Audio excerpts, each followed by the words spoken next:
ಮನುಷ್ಯ ಅವನು ಶೂನ್ಯ ಅಲ್ವೇ ಅಲ್ಲ. ಓಕೆ. ಅವನು ಮನುಷ್ಯ ಅನ್ನುವಂಥವನು ಅಥವಾ ಜೀವಿ ಅನ್ನುವಂತಹದ್ದು ಯಾವುದು ಶೂನ್ಯ ಅಲ್ಲವೇ ಅಲ್ಲ.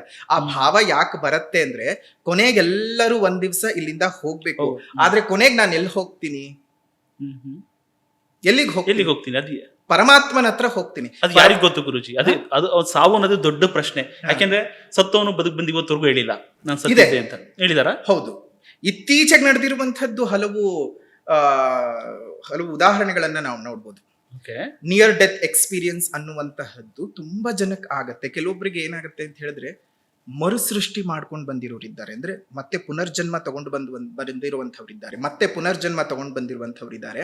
ಜೊತೆಗೆ ಸತ್ತು ಬದುಕಿದಂಥವ್ರು ತುಂಬಾ ಜನ ಇದ್ದಾರೆ. ಸತ್ತು ಬದುಕಿದಂಥವ್ರು ತುಂಬಾ ಜನ ಇದ್ದಾರೆ.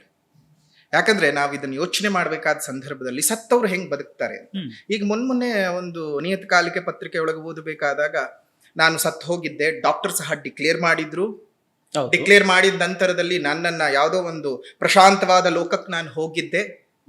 ಆ ವ್ಯಕ್ತಿ ಯಾವತ್ತೂ ಆಧ್ಯಾತ್ಮವನ್ನಾಗ್ಲಿ ಅಥವಾ ಯಾವುದೇ ಧರ್ಮ ಗ್ರಂಥಗಳನ್ನಾಗ್ಲಿ ಓದದೇ ಇರ್ತಕ್ಕಂಥವನು ಅಲ್ಲಿ ಒಂದು ವಿಶೇಷವಾದ ಲೋಕದ ಕಲ್ಪನೆಯನ್ನ ಅವನು ಹೇಳ್ತಿದ್ದಾನೆ. ಜೊತೆಗೆ ಶಾಸ್ತ್ರದಲ್ಲಿ ಉಲ್ಲೇಖನೂ ಅದೇ ರೀತಿಯಾಗಿದೆ ಅಂತಂದ್ರೆ ಅವ್ನು ಹೋಗಿ ಎಕ್ಸ್ಪೀರಿಯನ್ಸ್ ಮಾಡ್ಕೊಂಡು ಬಂದಿರುವಂಥವ್ನೆ.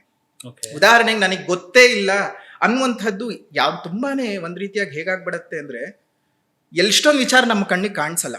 ಉದಾಹರಣೆಗೆ ನಮ್ಗೆ ಇಲ್ಲಿ ಇಷ್ಟೊಂದು ಲೈಟ್ಸ್ಗಳು ಉರಿತಾ ಇದೆ. ಯಾವ್ದ್ರಿಂದ ಉರಿತಿದೆ? ವಿದ್ಯುತ್, ಕಣ್ಣಿಗೆ ಕಾಣಿಸುತ್ತಾ? ಕಾಣಿಸಲ್ಲ. ಮುಟ್ಟಿ ಗೊತ್ತಾಗುತ್ತೆ. ಹಾಗೆ ಪ್ರತಿಯೊಂದನ್ನು ಅಷ್ಟೇ. ನನಗೆ ಹಸಿವು ಅಂತಂದ್ರೆ ನಾನು ಹೊಟ್ಟೆನ್ ತೋರಿಸಬಹುದು, ಹಸಿವನ್ನ ನಾನು ತೋರ್ಸಕ್ಕಾಗಲ್ಲ. ಹೂವನ್ನ ನಾನು ನೋಡ್ತೀನಿ, ಆದ್ರೆ ಹೂವಿಂದ ಬರೋ ಗಂಧವನ್ನ ನಾನು ಅನುಭವಿಸಿಯೇ ತೀರ್ಬೇಕು. ಹಾಗಾಗಿ ಅನುಭವ ಅನ್ನುವಂಥದ್ದು ವ್ಯಕ್ತಿಯಿಂದ ವ್ಯಕ್ತಿಗೆ ಭಿನ್ನವಾಗ್ತಾ ಹೋಗುತ್ತೆ. ನನಗಾದ ಅನುಭವ ಮಂಜುಗಾಗ್ಬೇಕು ಅಂತ ಏನಿಲ್ಲ, ಅಥವಾ ಮಂಜುಗಾದಂತಹ ಬೇಕಾದಷ್ಟು ಅನುಭವಗಳು ನನಗಾಗಬೇಕು ಅಂತೇನಿಲ್ಲ. ಹಾಗಾಗಿ ಪ್ರತಿಯೊಂದು ಆ ವ್ಯಕ್ತಿಗಳ ವ್ಯಕ್ತಿಗತ ಅನುಭವಕ್ಕೆ ಮತ್ತು ಅವರವರ ಬದುಕಿನ ವಿಧಾನಕ್ಕೆ ಆಗಿರುತ್ತೆ. ಸೊ ಹಾಗಾಗಿ ದೇವರು ಅಥವಾ ದೆವ್ವ, ಮತ್ತೊಂದು ಮಗದೊಂದು, ಎಲ್ಲವೂ ಸಹ ಈ ಪ್ರಪಂಚದಲ್ಲಿ ಇದ್ದೇವೆ.